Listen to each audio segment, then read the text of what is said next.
The science is showing with if you're having a block to weight loss that's not, I'm on a calorie deficit, I'm checking all the boxes of the things that are supposed to lead to weight loss, and yet I'm not seeing it. This might be the one little like box that you didn't check that we can now get. Hi, welcome to the Judy Terrell Show, where I explore topics intended to optimize every body 50, 60, 70, and above. Hi, everybody, and welcome to your second 50. And this is episode number 3 in my 6-part series on fat loss tricks, tips, and methods for my over 50 men and women both that I see in my practice time and time again. That are blocking fat loss in my clients that are really trying to do all the right things and that are smart and they're educated and they think they're doing everything right and yet are not seeing the fat loss that they're after. And so I've put this series together, this 6-part series, because these are the top 6 things that I'm seeing that are what I call blind spots that the clients are not doing, that once I can get them to see the light in a sense and then add the tips that I'm giving to their what their methods are of what they're trying to do for weight loss, then that scale starts to go back down again, or it starts down when they weren't able to get it to start to begin with, even though they thought they were doing everything right. Okay, so this is episode number 3. So if you haven't watched the first 2, go back, because I'm really encouraging people to do one at a time for these 6 and then add the next one. Do one for a week, then add the next one for a week. So by the end of 6 weeks, you're gonna have all 6 of them in, and I guarantee you're gonna see a difference on that scale in the direction you want to go if you've been stalled, or if you saw some weight loss and then you got stalled, or you just haven't been able to get that number to budge. Okay, all right, so episode number 3, what I'm highlighting here is diversification of fibers. All right, so let me set up the scenario. I have a lot of clients that are eating really healthy. They're not eating junk food, they're not eating tons of ice cream, they're not eating Oreo cookies. They swear on stacks of Bibles, they've got their food trackers to prove it. These people are really eating clean and healthy, okay? And yet they're not seeing that number go down on the scale. All right, so one of the reasons why that is because oftentimes, like almost all the time, when someone presents like this, they're doing what I call mono eating. And what I mean by that is, they're eating healthy. They're like spinach and broccoli is part of their daily regime. They're eating sweet potatoes instead of bread. A variety of things along those same lines. But here's where the issue is, and here's where the fat loss is going to get blocked, okay? They're eating the same thing over and over again, and they'll say to me, listen, I'm the kind of person I can eat the same thing day in and day out, as long as, so if you tell me what to eat, I'm going to eat it. And I'm like, okay, that's a great tool and a great skill, like in other areas of your life. But when it comes to weight loss and fat loss and health, truthfully, it's not going to serve you. Because if you're eating spinach and broccoli, as your primary, that's the vegetables you eat when you go to the grocery store, your Instacart order, that's the ones you get every time.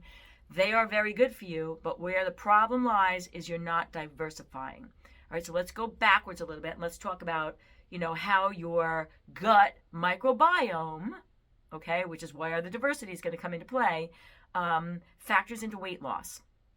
So what the science is showing now is that, that there's trillions and trillions of little microorganisms that live all over our skin, in our mouth, and in our gut, okay? But the ones in our gut, when they become unbalanced, okay, then they can actually block weight loss even when you're on a calorie deficit. They've done mice experiments and human experiments where they've taken fecal matter out of the bowels of an overweight, host, and then implants it into either the rodent or human. They've done human experiments now, and they're putting in the microbiota from that other obese animal, and they don't change the diet of the new host. They're eating the same thing, and this was a thin person or mouse, and now that fecal matter is causing weight gain, and they haven't changed what they're eating, and they were thin to begin with. Oh my God, incredible, right? So what the science is concluding, what is not concluded definitively, but this is where it's at right now. So the conclusions that are being drawn right now is that the balance of the trillions of microorganisms and thousands of strains that live in there, different families of them. If they get thrown off by what you're eating and by stress and by lack of sleep and by environmental influences, but I'm going to focus in on what you're eating on this video. If they get thrown off, then that's going to lead to a dysbiosis, which can now make it very difficult for you to lose weight. Your Second 50.life is my virtual platform that is designed for both men and women over 50 and 60, 70, and 80. And it includes pre-recorded video information on exercise and how to do it, whether you're fit and in good health, or if you have bad knees, bad shoulders, a bad back, whatever.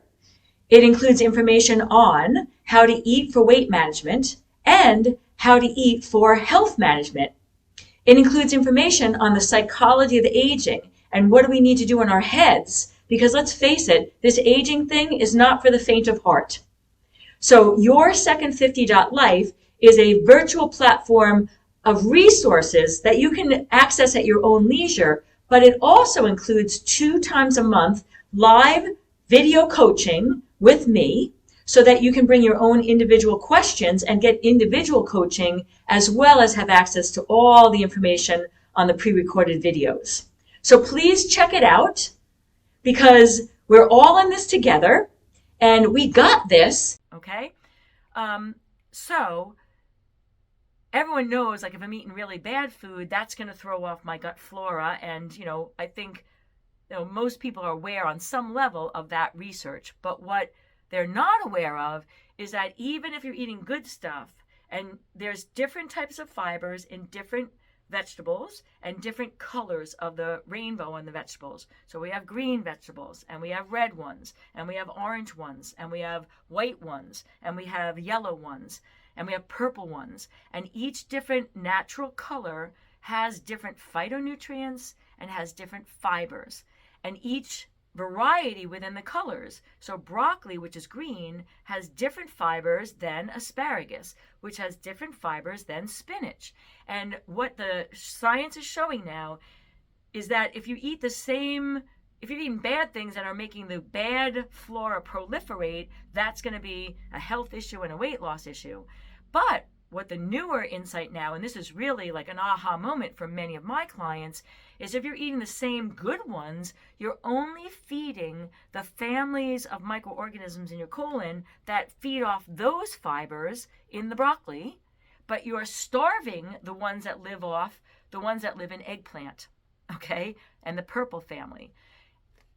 And if you do that, then you're creating a dysbiosis in your colon, and that may be what is blocking your fat loss. Wow. Like, when I first learned about that, it was like, oh my God, that's really interesting. Because what most of when you're reading and listening to podcasts and things about diversification for your colon, most of the time it's addressing, inflammatory conditions in your bowel, irritable bowel, colitis, reflux in your, SIBO, like all these, bloating, gassy, and all those are true. A dysbiosis of your microflora is going to be a factor into those health issues. But what the newer science is now showing is that they are also going to block weight loss, and that you can be feeding good bacterias, prebiotics and the fibers, but if you're doing the same ones over and over again, you are creating a dysbiosis. All right, so that's like, wow, oh my God, who knew that? But now that we do, here's my tip in this video for how to get more diversity of your digestional flora to aid in weight loss. And I have helped many clients when I can help them to diversify, we start to see that needle move down again. So what you're going to do is you're going to list, there's 5 primary colors for vegetables. I said them already: purple, white, yellow, orange, green. And red is kind of like orange-red that goes in the category, and green. Then I want you to make a list of the different vegetables within each of those colors that you like and that you'll eat. And then here's my tip. you're going to pick 3 of those. You're going to go to the grocery store and you're going to buy eggplant and spinach and mushrooms. And you're going to mix those into your omelet or your stir-fry eggs in the morning. You're going to have them in a salad and lunch. You're going to have them as part of a side and a dinner. You're going to, use them as part of a snack, dipped into like hummus maybe for a snack.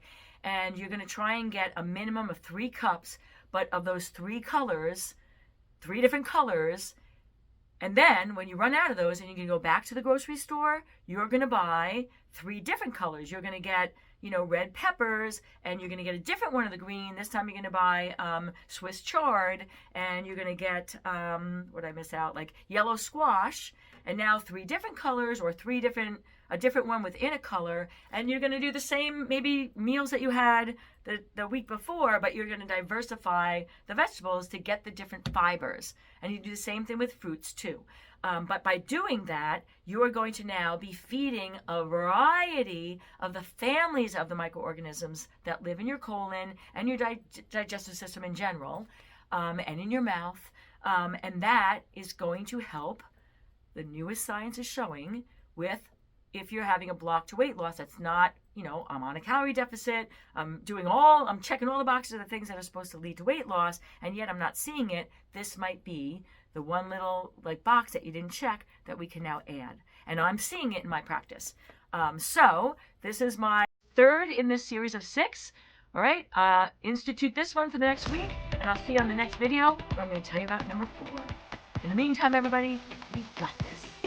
And if you'd like to have access to some of my additional resources, I can be found at Facebook, Instagram, YouTube, and on my website, www.judyterrell.com.